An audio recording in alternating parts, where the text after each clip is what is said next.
Hello everyone, welcome to SSTE classes once again. I am Mrs. Sarita, your SST teacher. Students, hope you are fit and fine. Today we will start our new chapter in civics, that is judiciary. Watch the video very carefully and answer the questions asked at the end of the video through comment box. Let's start. Today we will study, बच्चों आज हम पढ़ेंगे first what is judiciary, judiciary या न्यायपालिका क्या है। Second, why do we need a judiciary, हमें न्यायपालिका की आवश्यकता क्यों है। Third, what is the role of judiciary, हमारी न्यायपालिका क्या भूमिका निभाती है, हम इसको जुडिशरी के फंक्शन या कार्य भी कह सकते हैं। Fourth, what is an independent judiciary, एक स्वतंत्र न्यायपालिका कैसी होती है। Fifth, what is the structure of courts in India, हमारे देश में न्यायपालिका की संरचना या बनावट क्या है, वह कैसे वर्क करती है। बच्चों आज का चैप्टर बहुत इंटरेस्टिंग है और बहुत ज़्यादा इम्पॉर्टेंट भी है। आपको घर बैठे पूरे देश की कानून व्यवस्था को समझने का मौका मिल रहा है। ये आपके लिए एक गोल्डन चांस है, so don't miss and have 100% focus on it. तो शुरू करते हैं। Yes, here first topic is what is judiciary.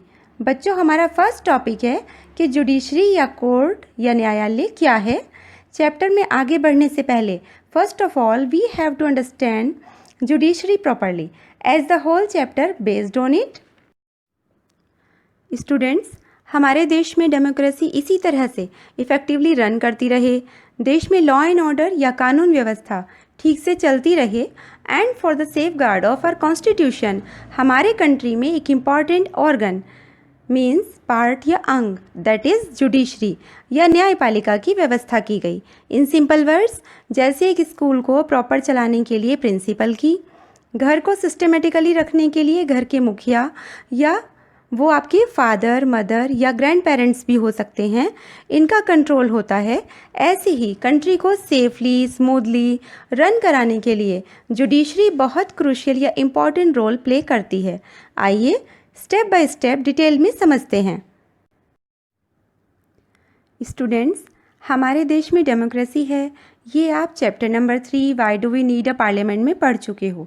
हमारे देश को स्मूथली रन कराने के लिए, चलाने के लिए हमने अपना कॉन्स्टिट्यूशन तैयार किया और द होल कंट्री उसी को फॉलो करता है। ये आपने अंडरस्टैंडिंग लॉज चैप्टर नंबर 4 में अच्छे से समझा। रूल ऑफ लॉ के बारे में डिटेल में पढ़ा। क्या है रूल ऑफ लॉ, क्या पढ़ा था आपने। Yes right, that all citizens are equal before the law without any discrimination, या भेदभाव के, यही पढ़ा था ना। तो बच्चों अब क्वेश्चन अराइज होता है कि जब लॉ की नज़रों में सब इक्वल हैं, सब पर इक्वली एक ही कॉन्स्टिट्यूशन अप्लाई हो रहा है, या आप कह सकते हैं कि all are following the same constitution, जब सब लोगों के लिए एक समान व्यवस्था या सिस्टम है तो झगड़े की तो पॉसिबिलिटी ही नहीं है, और डिस्प्यूट या झगड़ा जब होगा ही नहीं तो हमारी जुडिशरी, हमारी न्यायपालिका या न्याय व्यवस्था, इसकी क्या ज़रूरत है। पर बच्चों ऐसा नहीं है। कई बार लोग कॉन्स्टिट्यूशन के अकॉर्डिंग नहीं चलते हैं, रूल्स को फॉलो नहीं करते हैं, लॉ का वायलेशन करते हैं, जिससे दो पक्षों या पार्टीज़ में डिस्प्यूट्स अराइज हो जाते हैं। ऐसे डिस्प्यूट्स कौन सॉल्व करेगा और दोनों पार्टीज़ को न्याय कौन दिलाएगा। ऐसे में अपने कंट्री के डेमोक्रेटिक सिस्टम को स्मूथली रन कराने के लिए, रूल ऑफ लॉ को प्रॉपर फॉलो कराने के लिए, जो रूल्स वायलेट करे या कानून तोड़े उन्हें पनिश करने के लिए, we need a judicial system that consist of the mechanism of courts that a citizen can approach. ठीक है students. Now come to page number 55। Your third topic is what is the role of judiciary. हमारी judiciary यानी courts को बहुत सारे issues पर decision लेने होते हैं। Broadly speaking, the work that the judiciary does can be divided into the following. इनको हम ऐसे समझ सकते हैं। ए, डिस्प्यूट रेजोल्यूशन। क्या है ये डिस्प्यूट रेजोल्यूशन, हमारी जुडिशरी पूरे सिस्टम के अकॉर्डिंग वर्क करते हुए सो मैनी डिस्प्यूट सॉल्व करती है। एज दो लोगों के बीच का झगड़ा, between citizens and the government, नागरिक व सरकार के बीच का डिस्प्यूट, दो राज्य सरकारों के बीच का dispute, and state government and central government के बीच का डिस्प्यूट। ये सब डिस्प्यूट सॉल्व कराती है या करती है, जो कॉन्स्टिट्यूशनल लैंग्वेज में dispute resolution function of judiciary कहलाता है। Now the second is judicial review. Students, think deeply कि हमारे कॉन्स्टिट्यूशन मेकर्स ने कितने इम्पॉर्टेंट प्रोविजंस रखे हैं। एज हमारे कोर्ट्स को final interpreter of the constitution की पावर दी गई है। इट मीन्स कि हमारा कॉन्स्टिट्यूशन क्या कहता है उसे एक्सप्लेन हमारे कोर्ट्स करेंगे, वही फाइनली वैलिड होगा। कहीं ऐसा ना हो हर व्यक्ति अपने अकॉर्डिंग किसी भी लॉ का मीनिंग लगा कर ले आए, इसलिए ऐसा किया गया। सेकंड, आपको मालूम है पार्लियामेंट लॉ मेकिंग बॉडी है। अगर वहाँ मिनिस्टर्स लोग रूल्स बना लें जो उन लोगों के लिए ज़्यादा बेनिफिशियल हों और कॉमन मैन की वेलफेयर का उसमें कुछ भी ध्यान ना रखा गया हो, तो क्या होगा? Just imagine. यहाँ पर फिर हमारी जुडिशरी हमें प्रोटेक्शन देगी। जुडिशरी उस लॉ को फिर से देखेगी, मीन्स रिव्यू करेगी। अगर उसको लगा that particular laws passed by the parliament are a violation of the basic structure of the constitution, then judiciary has the power to strike down those particular laws। कि अगर जुडिशरी को लगता है कि पार्लियामेंट के द्वारा बनाए गए कानूनों से हमारे संविधान की संरचना या उसकी गरिमा को ठेस पहुंचती है या ये लॉज कॉन्स्टिट्यूशन के अकॉर्डिंग नहीं हैं, तो जुडिशरी को ये पावर दी गई है कि वो बने बनाए लॉज को स्ट्राइक डाउन या कैंसिल कर सकती है। यही कॉन्स्टिट्यूशन लैंग्वेज में जुडिशियल रिव्यू कहलाता है। समझ आ गया बच्चों? Now the third function of judiciary is upholding the law and enforcing fundamental rights. According to this function, judiciary law पर अपनी स्ट्रॉन्ग कमांड रखती है। हमारे मौलिक अधिकार या फंडामेंटल राइट्स जो एवरी सिटीज़न को सेल्फ प्रोटेक्शन के लिए दिए गए हैं, अगर कोई उनको वायलेट करता है या ये अधिकार उससे कोई छीनता है तो वो सिटीज़न किसी भी कोर्ट में अप्रोच कर सकता है। फॉर एग्ज़ाम्पल, बच्चों आपने 7th क्लास में हाकिम शेख की स्टोरी पढ़ी थी, जिसमें हाकिम एक लेबर है, वह रनिंग ट्रेन से गिर जाता है और सीरियसली इंजर्ड हो जाता है। उसकी कंडीशन और सीरियस तब हो जाती है जब कोई भी हॉस्पिटल उसे एडमिट नहीं करता। इस पूरे केस को सुनकर कोर्ट ये आदेश देती है कि article 21 which provides every citizen the fundamental right to life also include right to health. इसलिए कोर्ट वेस्ट बंगाल गवर्नमेंट को आदेश देती है कि जितना भी हाकिम शेख के ट्रीटमेंट पर खर्च हुआ है, गवर्नमेंट उसका कंपनसेशन या मुआवजा पे करेगी। यहाँ आपका थर्ड टॉपिक क्लियर हो जाता है। Now come to page number 56 in your NCERT book. Here your fourth topic is what is an independent judiciary? कि ये स्वतंत्र न्यायपालिका क्या होती है? स्टूडेंट्स, इट मीन्स जब हमारी जुडिशरी पर किसी भी powerful leader, authority, big business houses, किसी का भी कोई कंट्रोल ना हो, वह निष्पक्ष होकर वर्क कर सके। इस तरह की इंडिपेंडेंट जुडिशरी की हमारे कंट्री में व्यवस्था की गई है। स्टूडेंट्स, इस पॉइंट को आप एक सिंपल एग्जाम्पल की मदद से भी समझ सकते हो। बच्चों, इस तरह के एग्जाम्पल्स हमें आसपास मूवीज़ में या न्यूज़ में भी देखने सुनने को मिलते हैं। जस्ट इमेजिन कि पावरफुल लोग अपने आप को बचाने के लिए अपनी पावर का यूज़ कर जज को प्रभावित करने, उसे खरीदने, उसे ब्राइब या रिश्वत देने की कोशिश करते हैं। अब ऐसे में अगर हमारी जुडिशरी मिनिस्टर्स या ऐसी किसी भी पर्सन के कंट्रोल में होगी, तो क्या वह उसी के केस से रिलेटेड निष्पक्ष डिसीजन दे पाएगी? नो, नहीं। इसलिए the Indian constitution protect against this kind of situation by providing for the independence of the judiciary. यहाँ तक कि गवर्नमेंट के अदर ऑर्गन्स भी लाइक लेजिस्लेचर, व्यवस्थापिका, or law making body, and executive कार्यपालिका, that is prime minister and his ministers भी judiciary के work में इंटरफेयर नहीं कर सकते। बच्चों, जुडिशरी की इंडिपेंडेंस का एक और इंटरेस्टिंग एग्जाम्पल ये भी है कि जुडिशरी लेजिस्लेचर एंड एग्जीक्यूटिव पर कंटिन्यूअसली नज़र रखती है like a CCTV camera so that they can't misuse their powers. Your fifth topic is what is the structure of courts in India? Students, अभी तक जुडिशरी के बारे में हमने इतना कुछ पढ़ा समझा।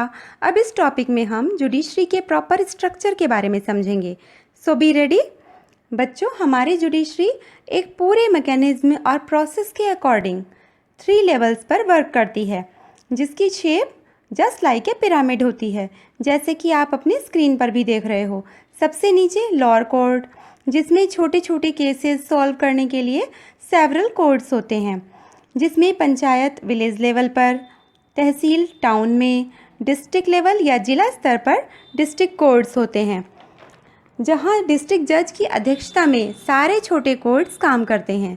सेकंड स्टेप पर पिरामिड के बीच में डिस्ट्रिक्ट कोर्ट के ऊपर होता है हाई कोर्ट, जो हर स्टेट का अपना अलग अलग होता है, लेकिन कभी कभी 2 स्मॉल स्टेट्स का एक भी हाई कोर्ट हो सकता है, as Punjab and Haryana have same high court.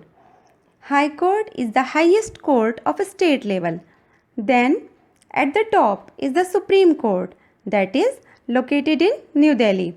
Supreme court देश का सर्वोच्च न्यायालय है जो नई दिल्ली में स्थित है, and the decision made by the Supreme Court are binding on all other courts in India. Means Supreme Court जो भी निर्णय लेता है वह अदर कोर्ट्स को मानने होंगे। ये एक तरह से पूरा नेटवर्क है। सुप्रीम कोर्ट से हाई कोर्ट से district court and lower courts आपस में कनेक्टेड रहते हैं। यहाँ हम क्लियर कर दें कि सुप्रीम कोर्ट का ऑर्डर सभी को ऑल ओवर द कंट्री मानना होता है, चाहे वह प्राइम मिनिस्टर या प्रेसिडेंट हो या कोई कॉमन मैन। यहाँ बच्चों हम एक सिचुएशन और क्लियर कर दें कि जो केसेस लड़े जाते हैं वो भी लेवल के अकॉर्डिंग लड़े जाते हैं।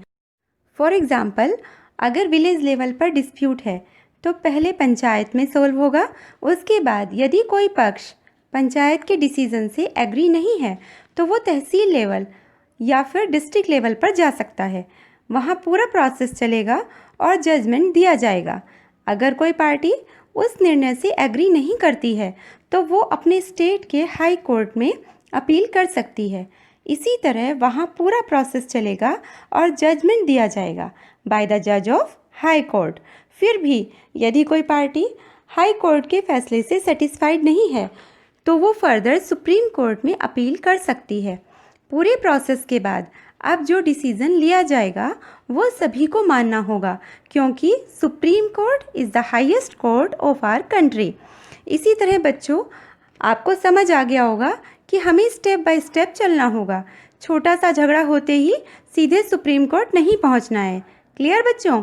Once again it is clear that these different levels of court are connected to each other, and in India we have an integrated judicial system. It means that the decisions made by higher courts are binding to the lower courts. Students, यही point यहाँ page number 56 पर एक story के through explain किया गया है कि कैसे स्टेप बाय स्टेप चलकर लास्ट में सुप्रीम कोर्ट से जजमेंट मिलता है। ये आपको होमवर्क में पढ़ना है। स्टोरी पढ़कर अगर कोई डाउट आए then you can ask in comment box.